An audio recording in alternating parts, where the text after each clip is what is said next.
Hello friends, welcome back to my channel SRK drama explain. Friends, ये video मैं लोगों के एंटरटेनमेंट के लिए बनाती हूँ, so please watch full, share, subscribe and like this video. So जैसे कि हमने प्रीवियस पार्ट में देखा था, नादा और काऊ का दोनों ही का बहुत ही बुरी तरह एक्सीडेंट हो जाता है। इधर मिस्टर थन को दिखाया जाता है जो दाऊ की मॉम के पास आकर पैसों की डिमांड कर रहे होते हैं और इस बात के लिए धमकी दे रहे होते हैं कि अगर तुमने टाइम पर पैसा नहीं दिया तो याद रखना तुम्हारा जो इंस्टीट्यूट है वो हम अपने अंडर में ले लेंगे। यहाँ पर काऊ की मॉम को दिखाया जाता है, उसे तो गुस्सा बहुत ज़ोर से आ रहा होता है कि वो मिस्टर थन को हिट कर दे, लेकिन क्या करे, बेचारी को बर्दाश्त करना पड़ता है। काऊ की मॉम एकदम नॉर्मली अंदाज में बात करती है और कहती है मैं बहुत जल्द तुम्हारे पैसे रिटर्न कर दूंगी। तभी हॉस्पिटल से कॉल आता है जहां मालूम पड़ता है कि काऊ का एक्सीडेंट हो गया है।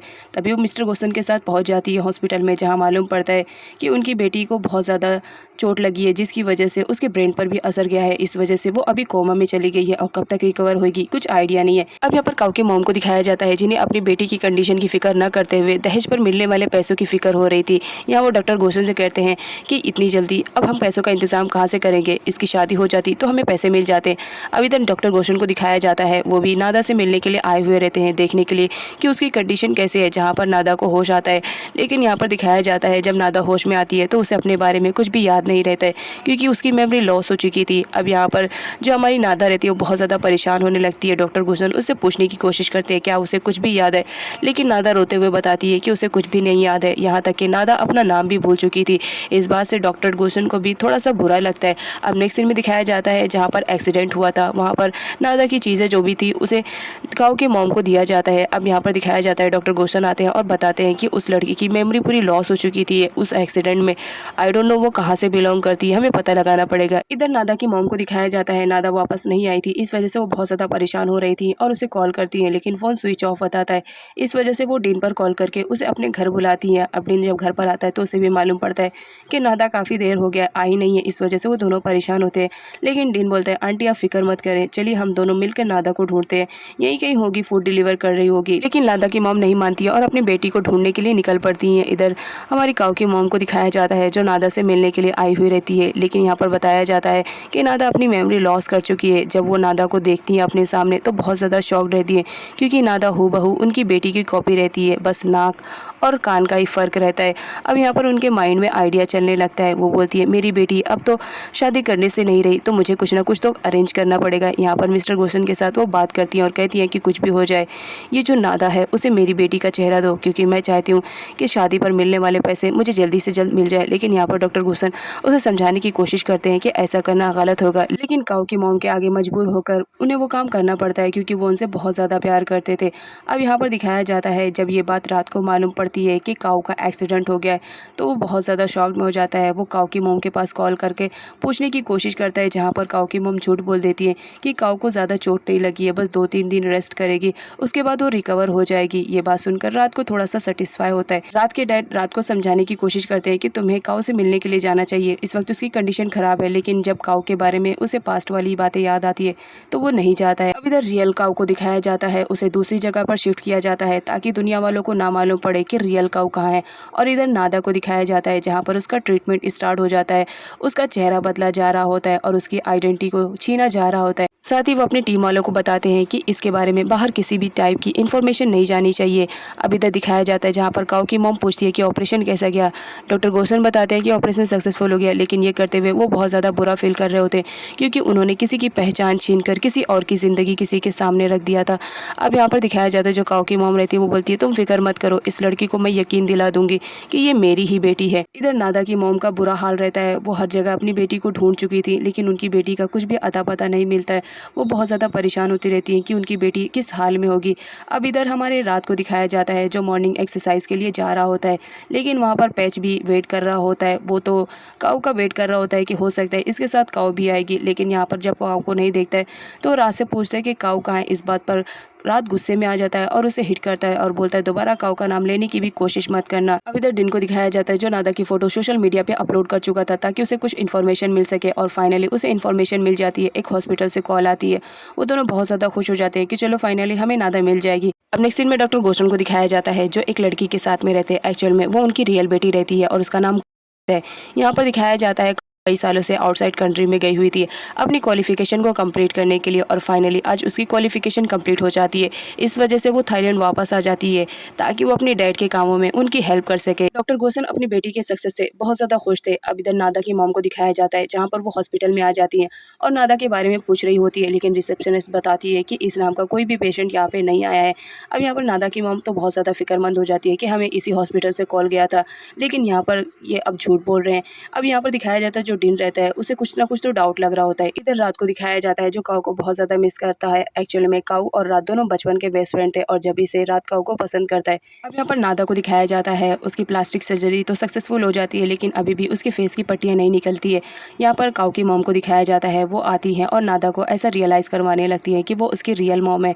अब यहाँ पर नादा को दिखाया जाता है उसे तो कुछ भी याद नहीं रहता, उसे तो कुछ भी समझ में नहीं आ रहा होता है। जहाँ पर काऊ की मॉम बोलती है तुम्हें फिक्र करने की ज़रूरत नहीं है, मैं तुम्हें सबसे इंट्रोड्यूस करवाती हूँ। तभी वो फ़ोन पर सारे लोगों से इंट्रोड्यूस करवाती है और यहाँ तक कि रात को भी इंट्रोड्यूस करवाती है और बताती है कि ये तुम्हारा फियांसे है, बहुत जल्द तुम दोनों की शादी होने वाली है। तभी वहाँ पर डॉक्टर गोशन आ जाते हैं जिससे मिलने के लिए काऊ की मॉम बाहर चली जाती है। यहाँ पर वो बताती है कि तुम मेडिसिन सही तरीके से देना, कुछ भी हो जाए उस लड़की को कुछ भी याद आना नहीं चाहिए एटलीस्ट शादी तक का। तभी यहाँ पर दिखाया जाता है काऊ की मॉम भी वहाँ पर पहुँच जाती है और वो उनसे बात करती है कि मैंने सुना है आपकी बेटी की वजह से मेरी बेटी का एक्सीडेंट हुआ, तो बताइए मेरी बेटी कहाँ है। अब यहाँ पर जो काऊ की मॉम रहती है वो शॉर्ट में हो जाती है और उन्हें यहाँ मालूम पड़ता है कि ये नादा की मॉम है। तो यहाँ पर दिखाया जाता है वो बोलती है हाँ तुम्हारी बेटी इसी हॉस्पिटल में है, बिकॉज ये मेरा हॉस्पिटल है, चलो मैं तुम्हें तुम्हारी बेटी से मिलवाती हूँ। और यहाँ पर दिखाया जाता है वो उसे एक रूम में लेकर जाती है जहाँ पर बताती है कि तुम्हारी बेटी यहीं थी, अब मुझे नहीं मालूम तुम्हारी बेटी कहाँ चली गई।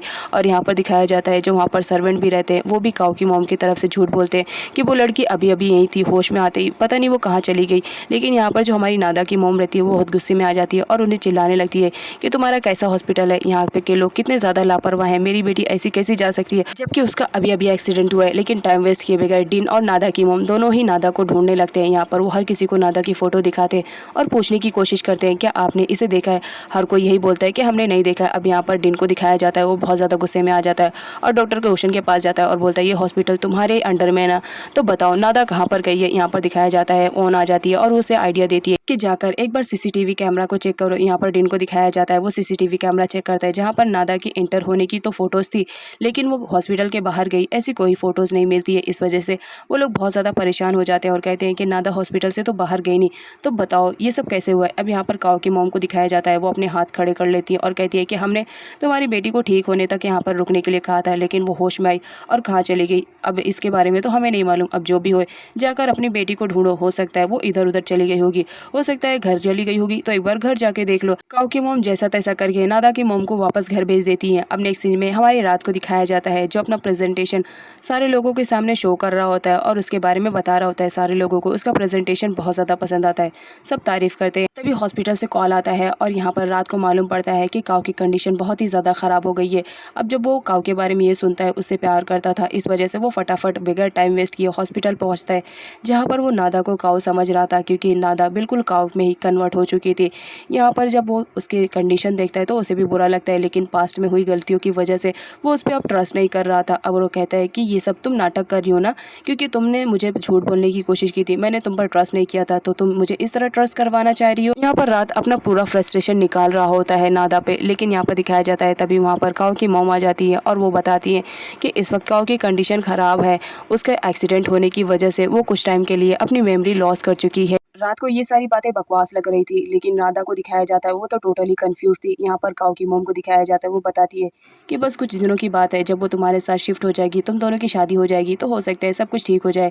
लेकिन यहाँ पर हमारे रात को दिखाया जाता है वो तो बिल्कुल भी शादी के लिए रेडी ही नहीं रहता। वो बोलता है कि मैं आपकी बेटी से शादी नहीं करूँगा, और साथ ही साथ वीडियो दिखाता है और बोलता है कि देखो मुझे नहीं लगता कि मुझे आपकी बेटी से शादी करनी चाहिए, बिकॉज़ वो किसी और को ज़्यादा पसंद करती है, इस वजह से मैं ज़बरदस्ती उससे शादी नहीं करूँगा और ना ही मैं इसमें इंटरेस्ट रख रहा हूँ।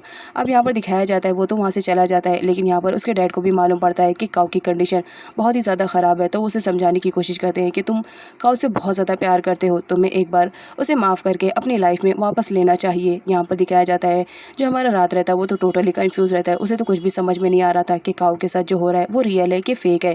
अब यहाँ पर दिखाया जाता है वो बात ले रहा होता है, लेकिन काऊ के साथ गुजारे हुए पलों को याद करके वो टोटली कन्फ्यूज़ था, वो डिसाइड नहीं कर पा रहा था कि वो क्या करे। तभी किसी का कॉल आता है। अब नेक्स्ट सीन में दिखाया जाता है जहाँ पर काओ के मॉम ने एक प्रेस कॉन्फ्रेंस रखा था। यहाँ पर उसने सारी मीडिया को भी इनवाइट किया था और साथ ही साथ उसने रात को भी कॉल करके वहाँ पर बुलाया था। अब यहाँ पर मीडिया के सामने वो अपनी बेटी की कंडीशन के बारे में बताती हैं। आप लोग तो सभी जानते होंगे कि मेरी बेटी का एक्सीडेंट हुआ है। उस एक्सीडेंट में वो अपनी मेमोरी लॉस कर चुकी है, लेकिन परेशान होने की ज़रूरत नहीं है, कुछ टाइम के बाद उसकी मेमोरी वापस आ जाएगी, ऐसे डॉक्टर ने कहा है।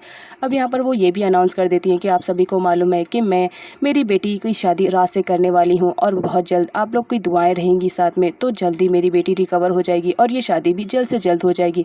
अब यहाँ पर दिखाया जाता है जो हमारा रात रहता है वो तो शादी के लिए एग्री नहीं रहता है, लेकिन मीडिया सामने रहती है, इस वजह से वो कोई रिएक्ट नहीं करता है। लेकिन मीडिया के जाने के बाद वो काओ की मॉम को सीधा मना कर देता है कि वो काओ से शादी नहीं करेगा। लेकिन यहाँ पर काओ की मॉम को दिखाया जाता है उन्हें तो इमोशनल ब्लैकमेल करना बहुत ही अच्छे से आ रहा था। वो बताती है कि तुम जानते हो तुमने मेरी बेटी के साथ इंगेजमेंट की है और मैंने सुना है तुमने उसे प्रपोज भी किया है, तो प्लीज़ अब मेरी बेटी की लाइफ को बर्बाद ना करो, जैसा भी हो मेरी बेटी के साथ शादी कर लो। अब ना चाहते हुए भी रात को उससे शादी करने के लिए हाँ कहनी पड़ता है, लेकिन यहाँ पर वो पूरा फ्रस्ट्रेशन निकाल रहा होता है और कहता है कि मैं तुमसे शादी नहीं करना चाह रहा हूँ, लेकिन मेरी मजबूरी है, इस वजह से मैं तुमसे शादी करने के लिए रेडी हुआ हूँ। नंदा तो टोटली कंफ्यूज रहती है। वो बोलती है अगर मैं तुम्हारी फियांसी हूँ तो तुम मेरे साथ ऐसा ट्रीट क्यों कर रहे हो, जबकि हम दोनों एक दूसरे से इतना ज़्यादा प्यार करते हैं।